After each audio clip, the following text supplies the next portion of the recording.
Topic of the webinar is, so you want to sell on Amazon.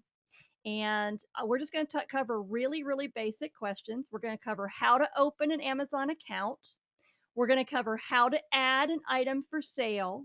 And we're going to talk about how to manage your Amazon account. So, those are the three things we're going to talk about today. In case you don't know me, I think everybody here knows me. That's why you're here, because you heard me yappering about it somewhere. But this is my street creds, or whatever we want to call it. I've been on Amazon since about 2004, I think. I got into Amazon FBA in 2010. So I'm still fairly new because Amazon FBA is fairly new.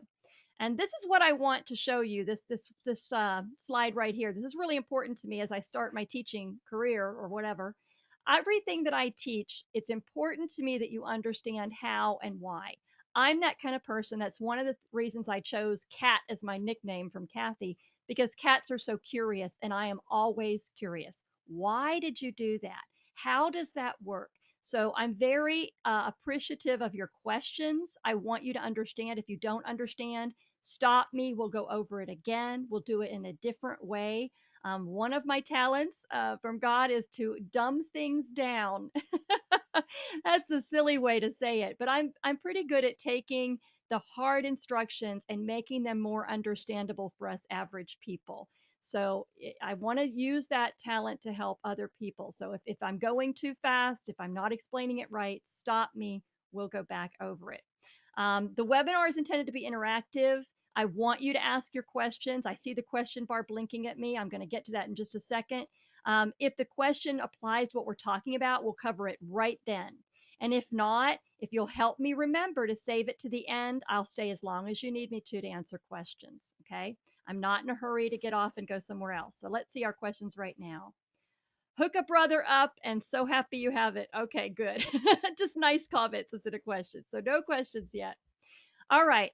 How to set up your Amazon account. And this is what I was curious about, because I think a lot of people actually have an Amazon account and don't realize it. Because if you've ever bought something on Amazon, you have an Amazon account. You cannot purchase something on Amazon without setting up an account. I know a lot of websites will give you a choice of purchasing and not setting up an account, checking out as a guest, as they call it. With Amazon, there is no choice. If you've bought something on Amazon, you have an account.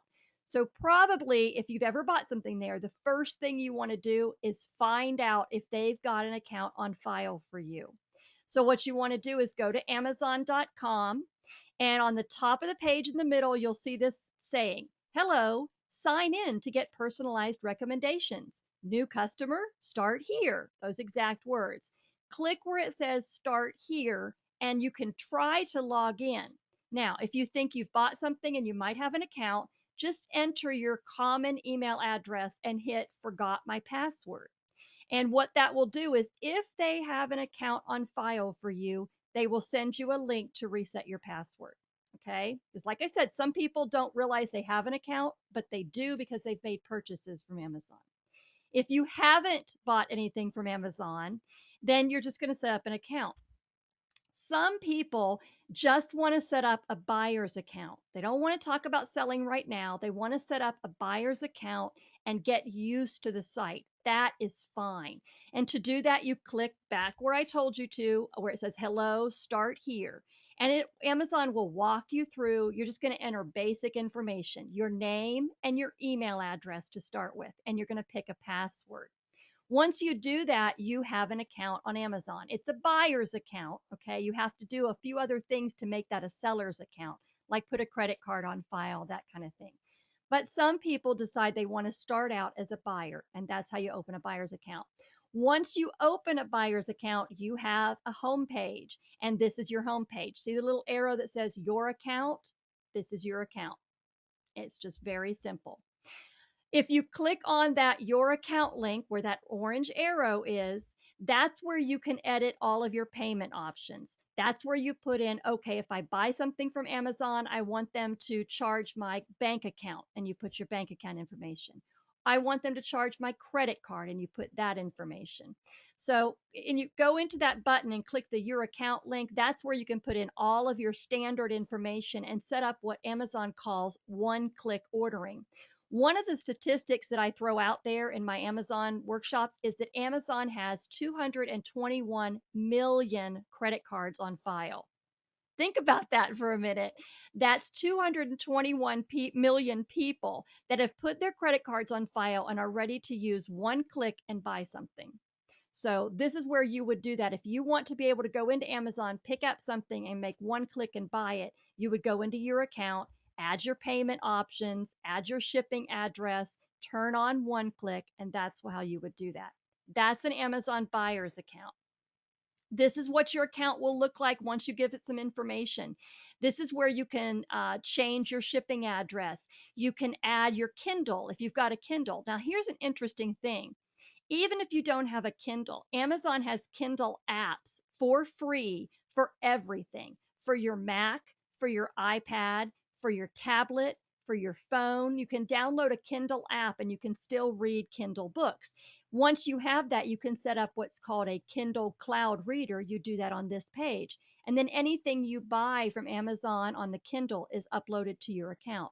So this account has all the information about your Amazon, your shipping, your payment, your Kindle can be connected here. All of those things can be handled here. You can buy Amazon gift cards here. You can change your email address or your password. You can even set up an address book. I ship a lot of things to my grandkids, so their address is in here. This is where, as an Amazon buyer, you'll handle your Amazon account. Now, on the details account, you can do all these things. Add a different shipping address, set up your seller account. So back on this page, see this link over here to the right. I hope you can see my mouse, this your seller account link. That's where you'll click to set up a seller account if you're ready for it. Okay, Shirley, I'm looking at your question. I want to see it better. Can you explain what a cloud is? Absolutely. The cloud just means that it's up in the internet and it doesn't exist anywhere but in the internet. It's sitting, if I have my Amazon or my Kindle Cloud Reader for information, that means that all of my Kindle books are sitting on the Amazon servers. So to read them, I would have to go onto my iPhone or my tablet and download those Kindle books from the Amazon cloud onto my Kindle to be able to read them. So the cloud just means storage in the internet. Okay. Thank you for that question. Keep me honest on it. Keep me there. So on the account details page, you can do all of these things. You can add your Kindle account. I strongly encourage folks to get a Kindle account because Kindle has free books all the time, really good ones too. If I already use Amazon as a payment venue on Bonanza, do I have to add? Gladys, if you already use Amazon as a payment venue, you have an Amazon Payments account. Now, I learned interestingly enough that an Amazon Payments account is different than your Amazon account. Okay, so you need to go into regular Amazon and see if they have a regular Amazon account for you on that email address. So don't go into the Amazon payments like payments.amazon.com. Go to the regular amazon.com account and then try to log in with that email address. Say you forgot your password. That will tell you, it'll pop up and say your password link has been sent, or it will pop up and say no account exists for this email address. And that means that you have an Amazon payments account, but you don't necessarily have an Amazon account.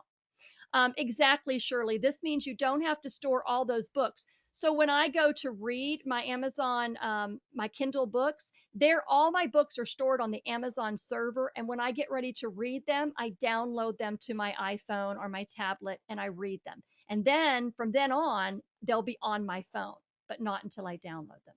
This is also where you can check on your orders. Amazon is fantastic about keeping you up to date of what happened with what stuff you ordered. I ordered my grandson's birthday gift 2 days ago. It shipped the same day. I got an email from Amazon. It's been delivered. So this is where you can track it. If you say, I can't remember if I ordered that. Oh, did I ship that to the wrong address? Or when is that thing going to be here?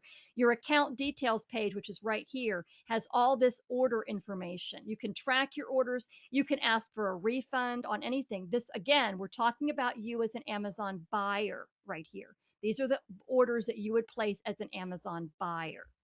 Okay. Now let's talk about Amazon sellers. All right. Stop! Don't sign up as a seller yet. Here's the reason.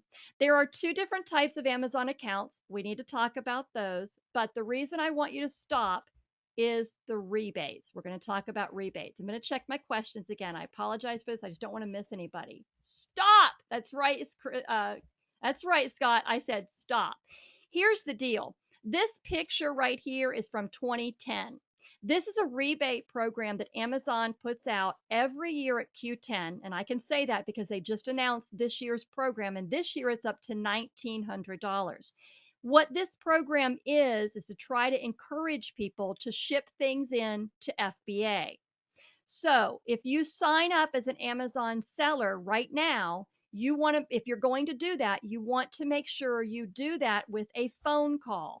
I'll show you how to do that because you want to make sure that you are signed up for this rebate program. The rebate program is this.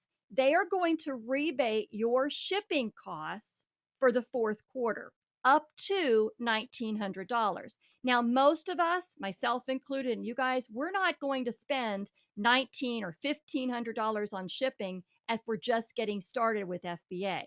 But that's how much you can get. And I actually got $350 rebated to me from this program. It was a nice surprise in January to see this bonus to my account. Of course, I had to call Amazon and say, what is this? Now that I know what it is, I tell all my students, do not sign up for an Amazon seller account. Call Amazon and let them walk you through setting up your account and tell them, I want to be signed up for the FBA fourth quarter rebate program. Now, if the person you're talking to doesn't know what you're talking about, stop. Go back to stop. Say, I'd like to speak to a supervisor. Hang up. Call back. Whatever you need to do. In fact, one of my friends, my crazy redhead friend, had to spend 2 days on the phone to finally get through to somebody who understood what she was talking about and get this rebate program added to her account. Now, Amazon is saying that all new sellers that sign up for FBA in the fourth quarter are going to be automatically added to this rebate program. I'm a little cynical by nature. I want to know for sure. So my recommendation is, if you're going to sign up for an Amazon seller account, go into the help section. Back on the manage my account part up here where it says your account, it also says help. Okay. When you click on that help button, you get a screen like this and it asks you, what do you need help on? You're going to choose fulfillment by Amazon, other fulfillment by Amazon issues, and see where this nice big arrow is. You're going to click that button that says phone. I want Amazon to contact me by phone. And within 5 minutes, they will call you. And you will say, I would like to set up an Amazon FBA seller account. Can you help me? I want to make sure I'm in the rebate program. Going to check my questions now. Danny, okay. Oh, Terry, you're not hearing me? I will turn up the mic. Okay, is that better? I'm all the way up. I'm sorry, honey. If you break out the yeah, I know, Danny, I don't have my two screens over here. Can we take a potty break? Yes, Scott, you may go to the bathroom. Great. Okay, good. See, don't let me carry on. You guys have to stop me. All right. Now, again, let's go over that. If you have not set up your Amazon seller account yet, this is what I recommend. Go to your account details page, click that help button right there. That will bring up this screen. Choose fulfillment by Amazon, other fulfillment issues, and have Amazon call you. If you already have an Amazon seller account, but you've never done FBA, do the same thing. Go into your seller account and open a help. It's called a support ticket. You click the help button, you figure out a fulfillment by Amazon, other fulfillment issues, and tell Amazon to call you. Say, I'm an Amazon seller and I would like to get started on FBA. I heard about the fourth quarter rebate program. How does that work? Okay. Again, all FBA sellers that sign up in the fourth quarter should automatically be in the program. I'm just cynical. I don't trust it. I want to make sure my people get the money. Again, 2010, it was up to $1,500. This year, it's up to $1,900. It is based on how much you ship in. If I spend $200 in my shipping, that's the cost of me using UPS to ship my items to Amazon, they will rebate that $200 sometime in January. Okay. When I click on help, a picture, Scott, you're hilarious. Danny, it wouldn't hurt. You've probably been around a little bit long, but you know what Kat says, it never hurts to ask. They're not going to eat you. Worst case scenario, they say no. And what have you lost? Maybe 15 minutes of your time. Okay, let's talk about the two different types of Amazon seller accounts that Gladys was asking about earlier. Amazon has renamed them. So right now they have what they're calling a sell your stuff account, all right? And then they have a sell professionally account. If you are going into this as a business and you intend to make money, I recommend everyone do the sell professionally account. Okay? Now here's the difference.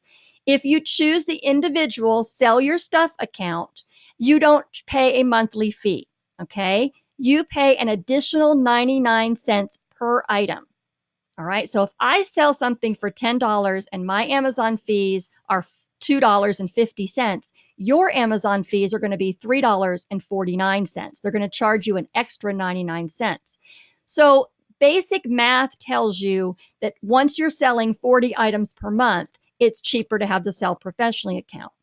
The reason I recommend folks start off with the sell professionally account are two things. Number one, it's committing you to a business. Okay, this is a business. You're going to treat it like a business. And number two, Amazon, and this is another one of those, it depends. But right now, only pro merchants is what the old term was. Sell professionally accounts is the new term. Only those accounts can create a product page. What does that mean? That means if I want to sell something and it's not already in Amazon's catalog, if I'm an individual seller, I'm SOL. I can't sell that on Amazon because it's not already in the catalog. Now, Amazon's catalog is huge. So 98% of the things I find to buy, oh, I'm sorry about that. 99% of the things I find to buy are already in the catalog. But there will be some that are not in the catalog. And if I'm not a sell professionally account, I can't add them. Now, here's the it depends part. Amazon is beta testing, allowing individual sellers to set up product pages. Okay? It's a beta test. Not everybody can do it. You can't count on it. So there's my recommendation. Also, if you look on here, it says 1 month free. That is your second month. When you sign up for a sell professionally account, they're going to charge you that $39.99. Then next month, they won't charge you that. So you will get a free month. That's another good deal. And if you call in to set up your account, you want to make sure you tell them that, hey, I want to get my 1 month free also. So again, if you don't have an Amazon account, you're going to call into Amazon. You're going to say, I would like to set up an Amazon selling account. I want to use FBA. I would like to get my first month free, which is the special you're offering. And I want to make sure I'm signed up for the fourth quarter FBA rebate. Okay? All right, let's check questions. Okay, let's see. I can't see the whole question. There it is. Maybe I can. Scott, I cannot see your whole question. Oh, there it is. Apples for oranges. Amazon, $39.99, free listings. eBay stores, $49.99, a nickel a listing month. Yes, absolutely, Scott. That is apples and oranges pretty much. But Amazon will give you free listings. You can list a million things on there and not pay a dime until you sell, if you do the individual account. But if you start selling, you're going to be better off with the sell professionally account. And the eBay stores, you're absolutely right. The basic store is $15.99 a month. The premium store is $49.99 a month. And with that, you get 5-cent listings. So that's a good comparison. Thanks, Scott. Okay, very cool. All right, so those are the two types of accounts. I don't see any other questions. If you, like I said, slow me down. I'm willing for it. Now, if you decide to go with the individually selling account, this is what you'll do. Look how simple the selling process is on Amazon. 1, 2, 3, 4. What do? I've got a book I want to sell on Amazon. And this is a good way for you to try it out. If you're still not sure about this FBA thing, still not sure about selling on Amazon, look around your house, find a couple of books, DVDs, CDs, video games, media stuff that you're 99% sure is going to be in the Amazon catalog, and then go find your item on Amazon. Just go to the search box, type in the UPC code, the ISBN number, or even the title of the item. Find the one that is just like yours and click the Sell Yours Here button. It's really that simple. Okay?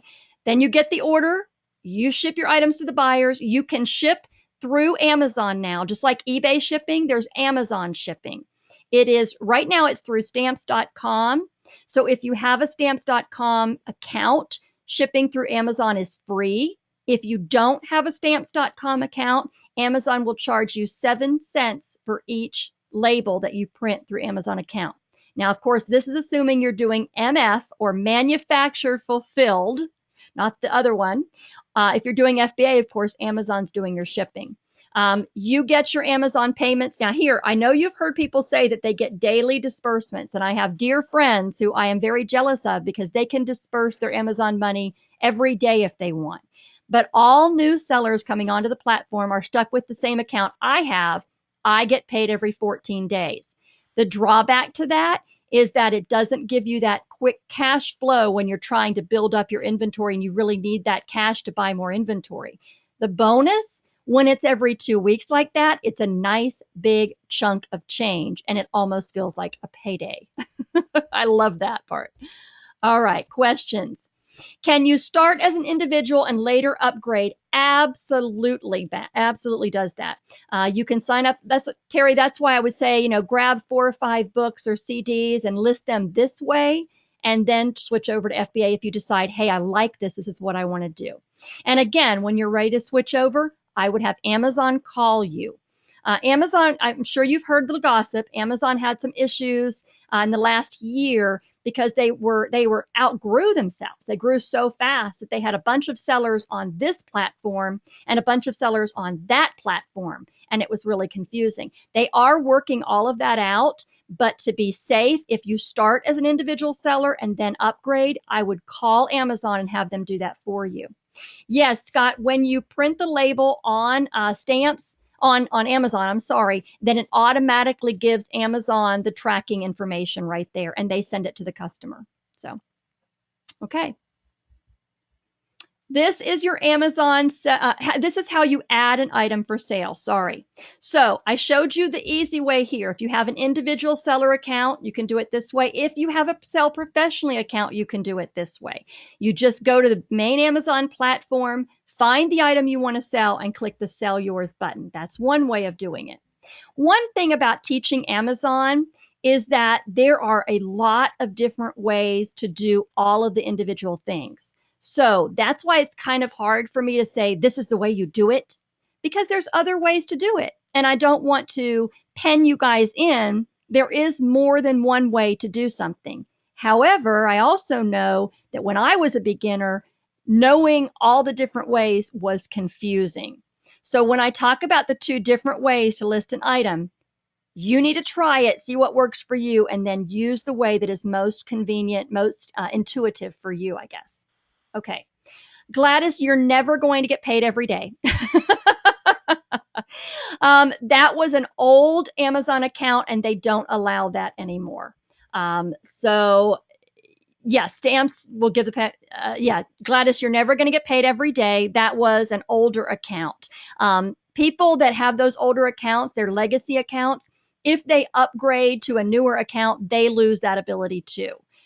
So those of us coming on the platform now are never going to be able to get that. They've stopped offering that. Yes, Scott, I do mean that stamps will send the tracking information to Amazon. Sorry, I got that backwards. Okay, Shirley, I'm in Canada, so I guess I would have to use Amazon CA. Do they have FBA as well? Surely they are developing it, but right now the FBA sellers I know in Canada are using Amazon.com. And to do that, to do FBA, you will need a US bank account and a US address. Okay. You can sell on Amazon CA, Amazon Canada, and do merchant fulfilled. But as far as I know, they do not have their own FBA program yet. They're doing what's called the European Fulfillment Network, and they're building warehouses in Australia and the UK and a few other places. But I have not heard about Canada. I do have a couple clients that are Canadians that are using Amazon.com FBA. So that's an option for you. Sari says she started as an individual, switched to FBA, but did not qualify for the shipping rebate program at that time because her first sale was the day before the program began. Watch the dates. Oh, sorry. Thank you. I hope I said your name right. Thank you for sharing that. It is really important. I might have fought that because I'm just a fighter, but I'm so sorry you missed it by that way. Yes, Scott, the easiest way to do this is to hire Karen. If any of you are getting into the spreadsheets and uploading spreadsheets at Amazon, I highly recommend Karen. Maureen, a tip, I would love to hear a tip. Maureen's tip, and Maureen is a very professional Amazon seller, been doing this a while. Make sure to set up your email reader to filter the FBA emails into one folder. Great point. Amazon sends out a lot of emails. They are wonderful at communicating with their sellers and with their buyers, but you will be flooded. And I'll tell you what, I used to think the best email ever was to get that email from eBay that said your item has sold. But now I have one that's even better. I have one that comes from Amazon that says, we've sold your item and we've shipped it and here's your money. Yeah, bump. That's the best email ever. But Maureen's tip is a very good one. Set up a filter for those FBA emails because you'll have a lot. And that way you'll keep them separate in your email box. Thanks, Maureen. That's really important because you're going to get a lot of email. Okay, let's go back to this. So 2 ways I'm showing you to list an item. A third way is with spreadsheets. I will not get into that in this webinar, but maybe in the future if you guys want to talk about it. I did that with some of my wholesale. So the easiest way I think for a newbie is to go on to Amazon.com, find the product that you want to sell, and look for the Sell Yours button. Very, very simple. Amazon will walk you through entering your price and a few other things. Another way to do it is to log into your seller account and go to your inventory, drop it down to add a product. When you do that, you're going to get this screen, add a product screen. Very simple, right? In that box, you can enter the name of the product, UPC. EAN is European Article Number. It's their version of the UPC code. So don't let that, confuse you. Your item will probably have a UPC code, an ISBN, or an ASIN. An ASIN is an Amazon Standard Identification Number. What that is the Amazon version of their ISBN. Every product in the Amazon catalog has an ASIN, an ASIN. Amazon assigns those. If your item does not have a UPC or an ISBN or an EAN, and you can still find it in the Amazon catalog, it will have an ASIN and you can still list it. Here's where people get confused. Can I list items on Amazon without UPC codes? Generally speaking, no. They must have UPC, EAN, ISBN, or ASIN. Now, you know that an ISBN number is books. Okay, that's where you're going to find ISBN numbers. UPC codes, y'all are familiar, you know what those are. If your item doesn't have a UPC code and you can find it on the Amazon catalog, then it will have an ASIN and you can use that number to list it. But that's what you put in this box to try to find the item you want to list. Okay, I thought I saw another question. Let's come up. What they all mean? Oh, heavens no, Scott. ISBN is International Standard Book Number, European Article Number, Universal Product Code, Amazon Standard Identification Number. Gee, I guess I can. I'm a military wife. I'm kind of an acronym nut. You don't have to know all this. This is all just silly stuff. Okay. Oops, I went too soon. All right. So you enter that number in here and you hit this search button right here. if the product is in the Amazon catalog, this is what happens. Now, this is a tube of the hand cream that I sell. I put the UPC code in, and I got this. Now, when I get to here, what I usually do is I click this See All Product Details. What that does is it opens up a new window and shows you the listing on the Amazon site. That gives me a better idea of what I want to price it at. Okay, I can see how many people are selling it. Are there other FBA sellers? And what categories it listed in. So from this page, all I can see is the title, the picture, and the UPC code, so I know I've got the right item. But if I want to give myself more information, I click this See All Product Details. I can go look and see, okay, here's how much I want to price it for. Then you just click this cool little Sell Yours button over here, and it brings you to this screen. And I couldn't get the whole thing to fit on here, but on this, you see all these different areas. You can click on all these tabs and add information. You can add more details, keywords, description, images, vital info. All of that is optional. There's no red star, which means it's optional. Is it a good idea to add that? Absolutely. Keywords help searchers find your product. A good description is great. If this picture is not good, upload your own image. This is all risk reward, however. How much time are you going to spend on this versus how much is it going to sell for? For a $50 item, I would be in here filling all this good stuff out. For a $9.99 item, not so much. The picture's okay. I'm not going to worry too much about it. What do I have to enter? Only the things that have a star. I can put my seller SKU. That's just to help me keep track of what it is. It's not required. The condition, I have to tell them the condition. Most items on Amazon have to be new, okay? Some categories, like books and a very few others, you can sell items as used. In toys and games, items are not used, they are collectible. Whatever categories are available will be in this drop-down menu. Okay, so you choose your condition. Condition notes, I usually put, brand new or something in here. You don't have to. Again, it's not required. Your price is required. And then down further, someone asked me about the tax codes. And as I said earlier, I think that's another webinar. But just for a quick, brief thing, you have to enter the tax code for this item down lower here. That you can choose the tax code from a drop-down menu. And it has all these different items, baby items, clothing items, food items. It also has one called A_gen, GEN_tax, A general taxable. That's what I put on almost every item. Now, you can save yourself money later as sales tax if you go ahead and designate some of your items as food or clothing, because some states don't charge tax on that. It's kind of a deeper subject than what we need today. But this page here will guide you what you have to enter. And basically, it's the condition, the price, how many of them you have, and the tax information. Those are the 4 things you have to add on this page. Okay, I see another question. Let's see what's up here. What should and should not be included in the SKU? Sorry, that is totally up to you. It needs to make sense to you. Okay, nobody else is going to see that. When you get an order for that, you're going to see it. So I put like my manufacturer, for instance, on this lotion, I put a CB for Camille Beckman. Then I put a dash. Then I put PT for the fragrance, Persian turquoise. Then I put a dash. Then I put 6 because it's a 6-ounce tube.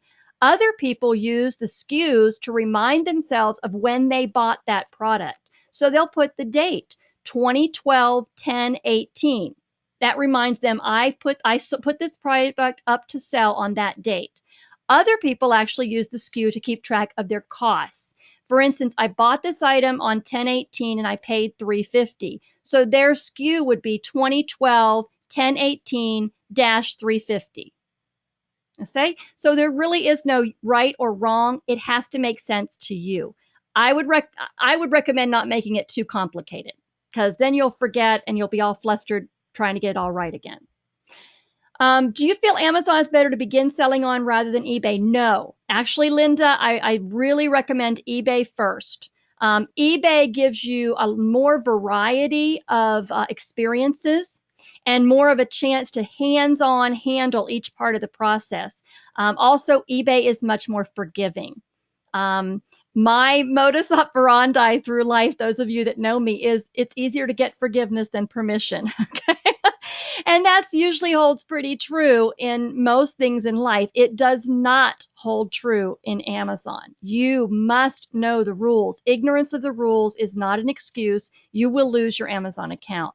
eBay is much more forgiving and an easier place to learn, in my opinion. That's just opinion.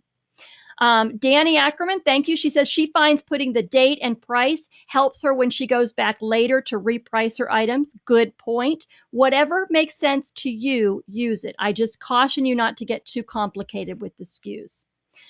Yes, it does make you appreciate Amazon FBA more when you do all the eBay stuff and ship all the stuff yourself.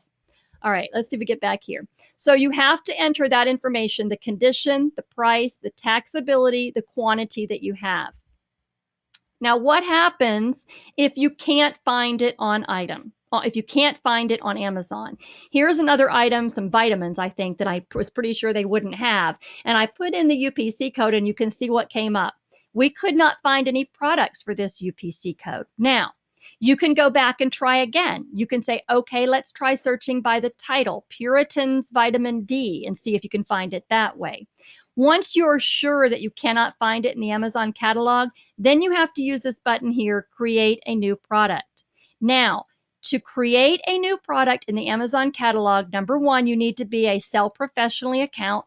Number two, you've got to have a number. Now, if you can't find it in the Amazon account, it's not going to have an ASIN, an Amazon number.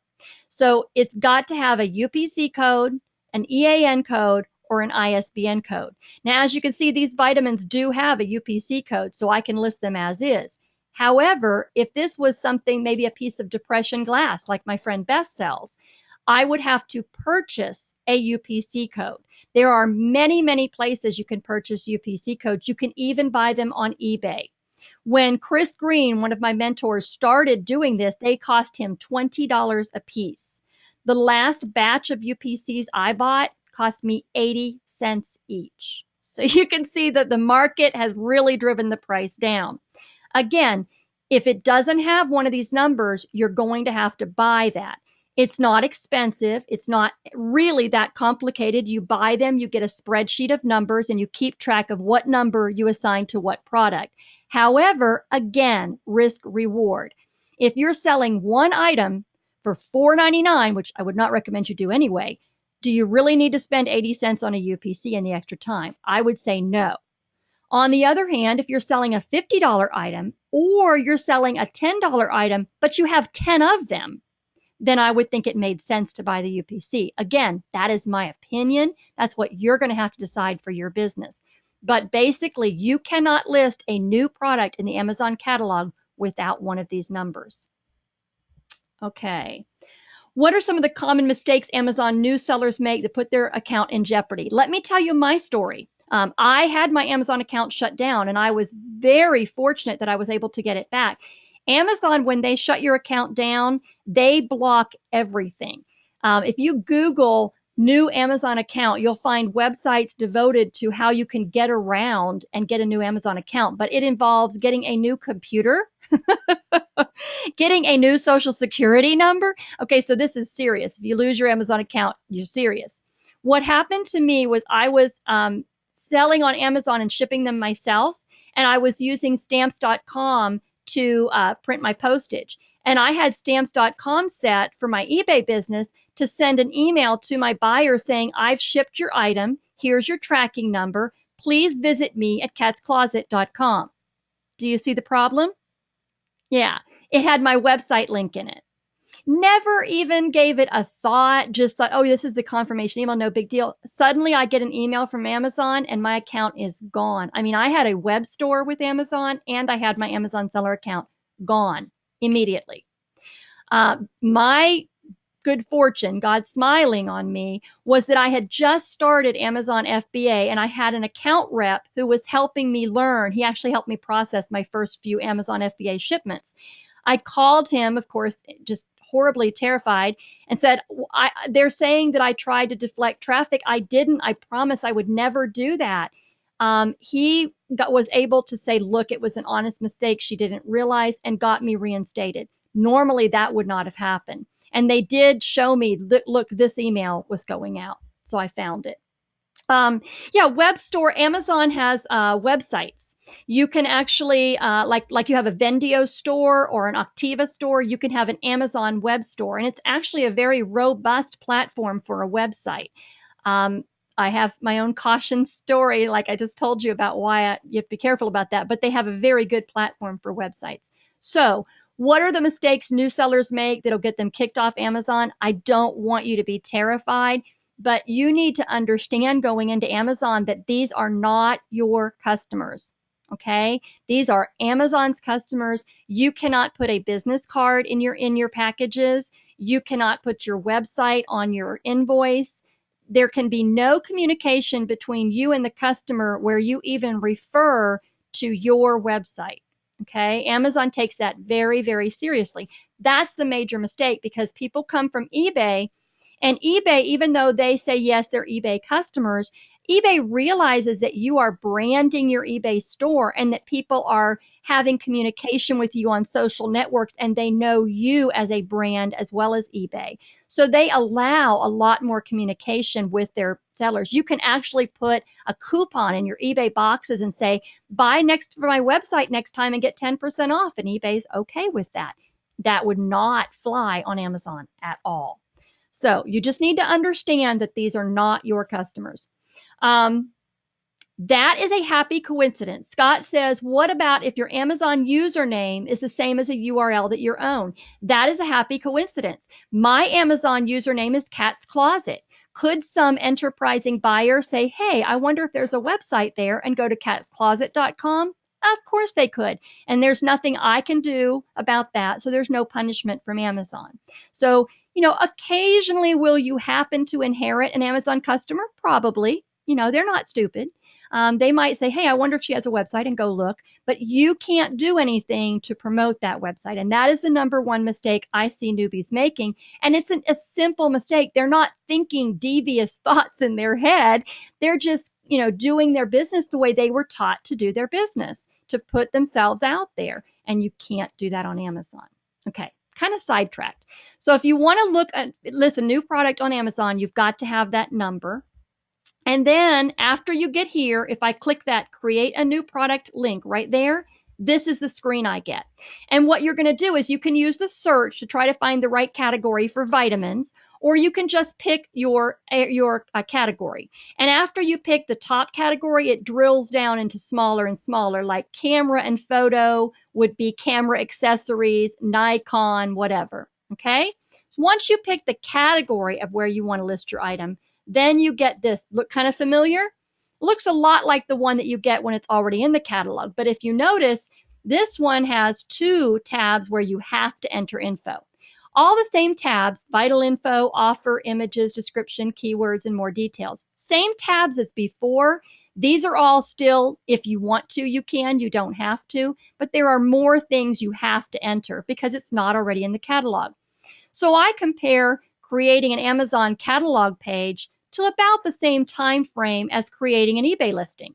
If it's in the Amazon catalog, it's much, much faster to list it on Amazon than it is to list on eBay. If it's not in the Amazon catalog, to me, it's about the same amount of time to create an Amazon page as it is on an eBay listing. Here, of course, what you have to enter: your title, your manufacturer, how many are in the package. This is not the quantity of how many you're selling. This is how many are in the package. Like a lot of food items or baby bibs, there might be 3 bibs in one item.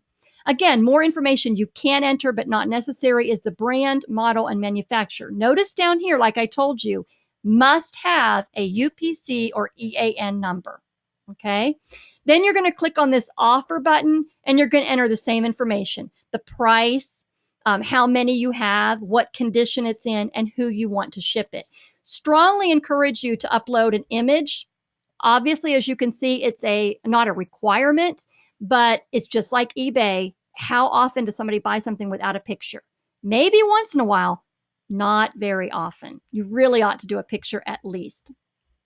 Okay, let's see what our questions here. Yes, absolutely. I think that's a smart thing, Scott. Scott says his username on eBay is Motor Del Sol, and he has the website motordelsol.com. I think that's really smart. and there's absolutely nothing Amazon can do about it, and I don't think they have a problem with it. Just make sure that nowhere in your communication with the customer is motordelsol.com in there, and you should be fine. Yeah, that would be bad. If you put a note in directing them to your eBay store, yeah, Amazon would not like that. Products that have variations. Actually, Maureen, I wasn't going to get into that because it's kind of an advanced topic, but let's address that because that's definitely something that you'll need to know. In eBay, they call it item variations. On Amazon, it's called a parent-child listing. And what that is for instance, I sell hats, ponytail hats, and they're available in 12 different colors. So there's a parent in eBay, I listed as item variations, and all the different variations are different colors. On Amazon, that's considered a parent-child listing, and it's a little more difficult to list. I have to list the parent listing as the hat itself with a picture of all the different colors together and just describe what the hat itself is like. Then the child listings under that are for the different colors or variations of the hat.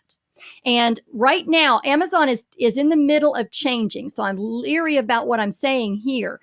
But right now, the only way for me to list parent-child listings on Amazon is with a spreadsheet. That's why it's kind of beyond the scope of this webinar.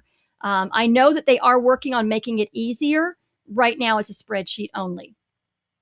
Are you able to change your Amazon username after you've established your account? Terry, I think that's a yes. Maureen, I would love for you to weigh in on that. I am not 100% sure about that.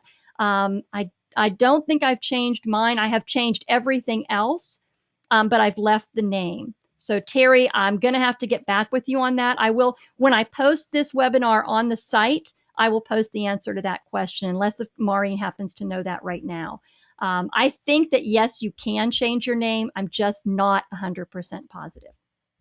Okay, here's where you're going to come to. That's the really important part when you're listing items on Amazon. See the nice big red arrow? This is where you tell them, I want to ship this item myself to the customer if it sells. That's called MF on Amazon, manufacturer or merchant fulfilled. You are the merchant, you're going to fulfill the order. Or I want Amazon to ship and provide customer service for my items if they sell. And that's FBA, Fulfillment by Amazon. I strongly cannot more strongly recommend FBA for so many reasons. But if you are just getting started on Amazon and you want to ship it yourself, I think that's a good business idea to get used to the Amazon process and the sales. My reasons for the FBA for jumping right in is you are going to sell a lot more items, you are going to get much higher prices, and you are going to do much less work. So it's kind of the perfect storm. Sell more, sell at higher prices, and do less work. Oh, and the fourth thing, have happier customers. That's a whole nother webinar I do on why Amazon FBA is so amazing. So we'll do that one later, but this is where you decide. And if you ship the item to yourself, if customer sells, this is where you'll put in your shipping information or your default. If you choose Amazon FBA, this is where you'll go to set up your shipments for FBA. And again, that's really beyond the scope of this webinar. We will do another one, I promise, to talk about FBA, why it's so good, and actually do maybe an FBA shipment together. That would be kind of fun. I'll try to get some products and we can do that. But this is where you'll end up on the FBA shipping schedule. Now, let's talk about the last topic, manage your Amazon account. Once you sign up for your Amazon seller account, this is your home page. For those of you who have experience with eBay, I like to compare this to the My eBay, okay, because you're familiar with that. If you're not an eBay seller, that won't make sense. I apologize. But this is the home screen of where you're going to go to manage your Amazon account. It's just called, and when you get there, it's called Seller Central. And you can log into sellercentral.amazon.com. You can log in at amazon.com and click the button that says your seller account any way you want. And once you're in here looking around, if you want to get back to the main page, you just click on this Amazon Services Seller Central up here as a link, and it will take you back to the main part of there. Okay, and a question. Let's see what's up. Let's see. I hope Maureen found that answer for me. Maureen says, I've heard that businesses could be transferred, but as a general rule, contact customer service. I agree, Maureen. I think that that would be an Amazon question. No, Danny, I won't come here and do your shipment. I'll do one of mine. You can do one of yours. I'm sure they'd like to watch. Okay, so this is the main hub of your Amazon business, and you see the tabs across the top. This is where you're going to find all your information: inventory, orders, reports, performance, and settings. And I'm going to look at each one of those just real briefly. Inventory is where you go to manage inventory. Now, if you notice, Amazon actually keeps two different inventories for me. I have two different links here. This first link is manage my inventory. That's all my inventory. That's everything that I'm trying to sell on Amazon. This button is manage my FBA inventory. That's only the inventory that's at the FBA warehouse. Why is that important? Because if I go into manage all my inventory, I can't change these prices in here. Now, these merchant fulfilled items, I can change the prices on these. Okay, I can go in here and change these prices because see how that box is open? But if it's a merchant Amazon fulfilled, I can't. So that's why there's two different ones. Add a product. There's that link we looked at earlier, how to add a product to your inventory. Upload products and inventory right here. That's when you're using a spreadsheet to upload. Now, Scott has 10,000 automotive gaskets. Okay, I can't even imagine that. But do you really think Scott is going to sit or pay someone else to sit and enter those one by one? That would be silly. So Amazon provides an interface with their templates of CSV Excel type files that you can upload via a template. Download your inventory file. You can download a CSV file of your inventory anytime you need. I particularly recommend this on December 31st for taxes. Manage promotions. Yes, Amazon lets you run sales on your merchandise or offer if you buy this, you get that free. Or if you order $25, you get free shipping. Amazon allows promotions. Manage your FBA shipments takes me to my shipping queue. And I can see all of the shipments that I am working on for Amazon to send to Amazon. I can see the ones they've already gotten in their warehouse and they're receiving them. I can see the ones that are closed. They've got everything. It's all done. It's over. I can see the ones I just started and I'm working on. And I can see the ones that are in transit. So I can keep an eye on all of my FBA shipments on that button. Okay, questions on this? Oh, good job, Scott. I'm glad to see that. Scott had a good experience with Outright. I'm telling you, Outright is amazing for accounting. Okay, this is the second tab, orders. This is where you go to look at your orders. Now, this has all of your orders. This has your merchant fulfilled orders and your FBA orders. If you're all FBA, like I pretty much am, there's no reason to look in here except it's fun. Those of us who just started FBA and get excited, it's kind of addictive. It's like, how many times have you checked your pending orders today? But this will have all of your orders on it and you can see the status, okay? Order reports, how many orders came in over the last hour, how many orders came in from Spain, all of those kinds of reports are here. Upload an order related file. If you're doing multi-channel fulfillment, which means you're selling on your own website or on eBay, but you're using Amazon to ship the items, you can actually put those orders into a CSV Excel file and upload that order report to Amazon, and it will ship all of those orders just like that. Manage your returns. This is where you'll see your returns. With FBA, pretty much they handle all that. With merchant fulfilled, here's where you'll go to authorize Amazon to give your buyer a refund. You can authorize 10%. You can authorize $10. You can authorize a full refund. And that's where you'll do that in the orders, manage returns. This is the reports. And I'm about to go in, Danny and I both are about to go into a Rockstar 3-hour class on Amazon reports. So I am not touching that here. However, there are an incredible amount of reports available in your Amazon. I mean, look at this. This is just the payment reports. I can see what I got paid over the last quarter. I can see what I got paid over the last 2 years. I can see how much I made per day. I can see how many clicks in the last hour, which one of my products is most popular. If you look up here, every one of these reports has a refresh and a download button. You can also go in and change the dates on this. You can have a graph view or a table view. I can't begin to tell you how many hours you could spend in here playing if you're a numbers person. Okay? If you're not, I come in here about once a week and check on my payments. All right. Just want to see how much I'm getting paid next week. No problem. You can do that too.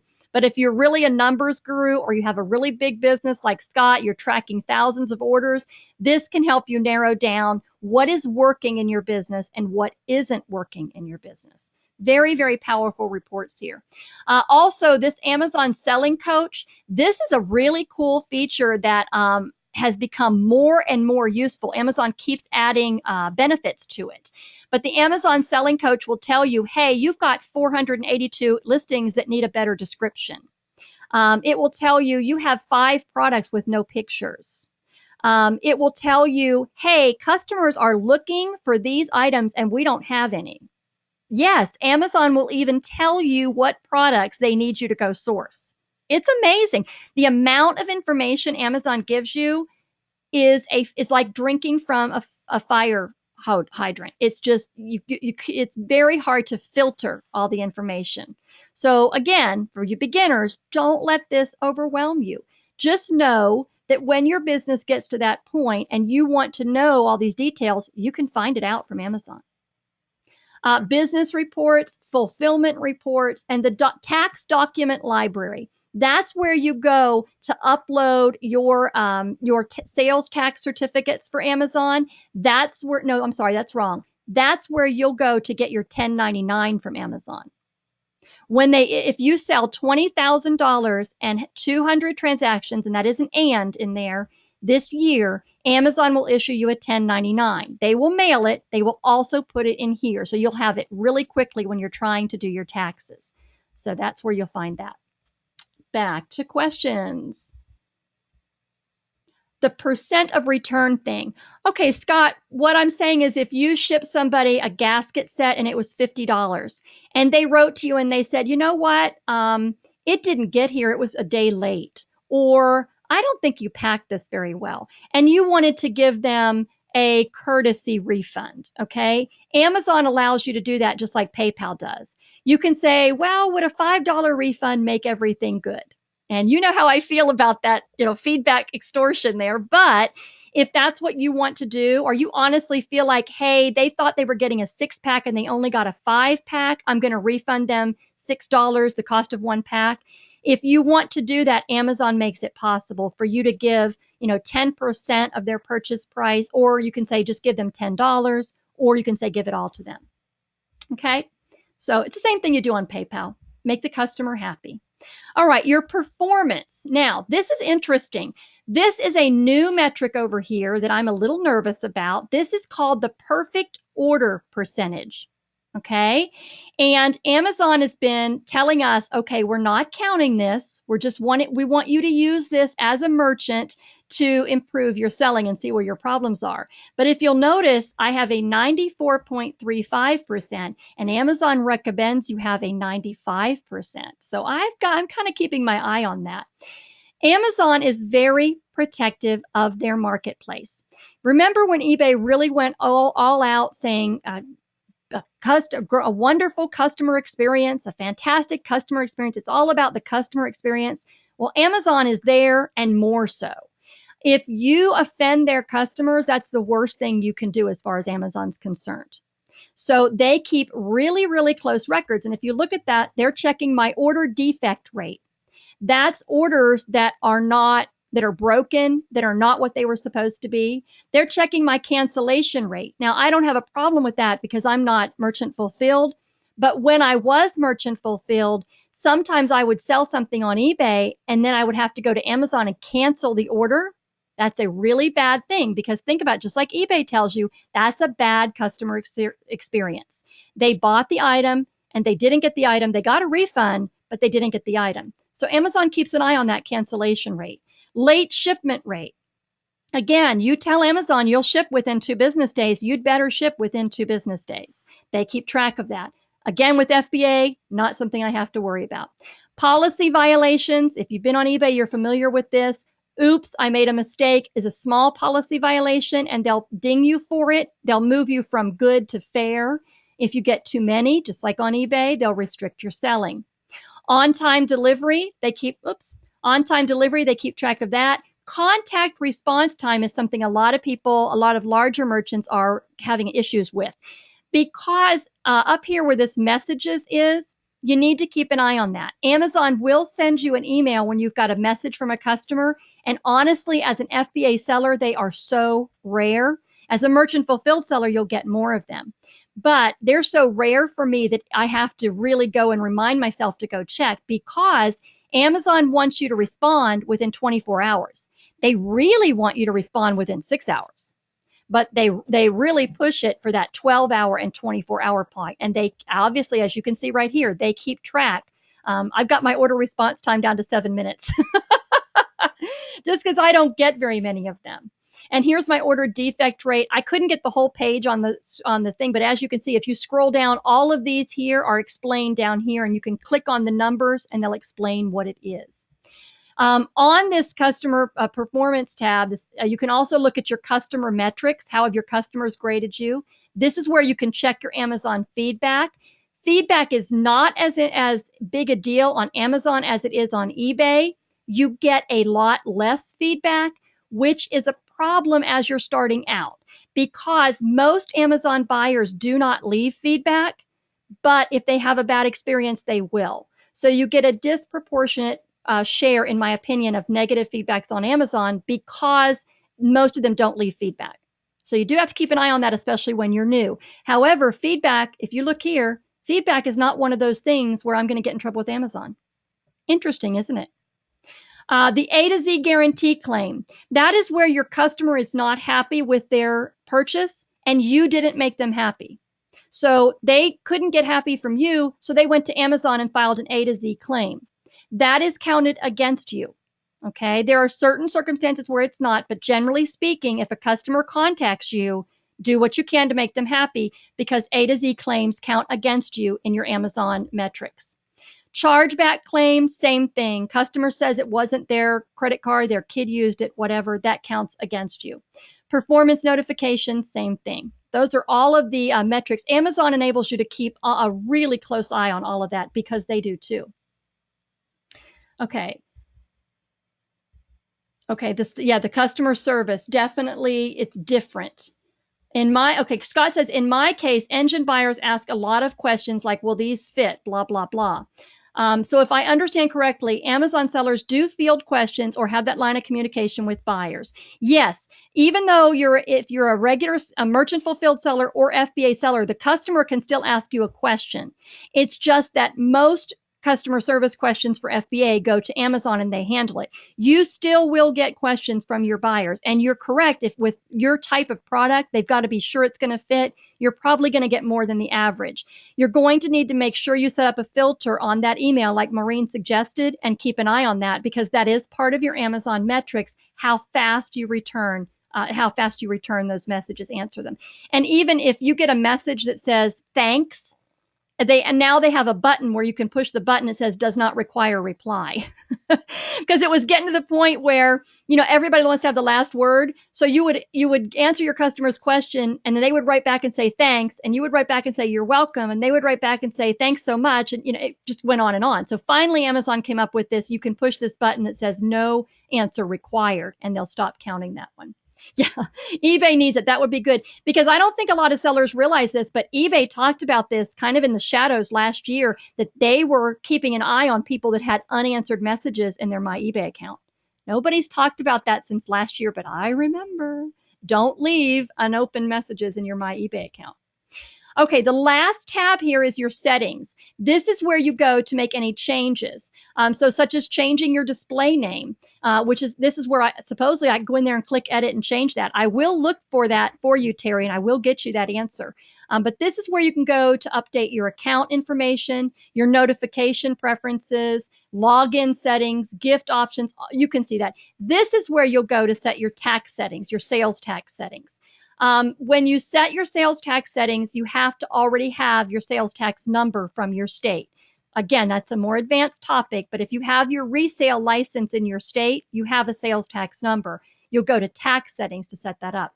User permissions is something else that eBay really needs, Scott.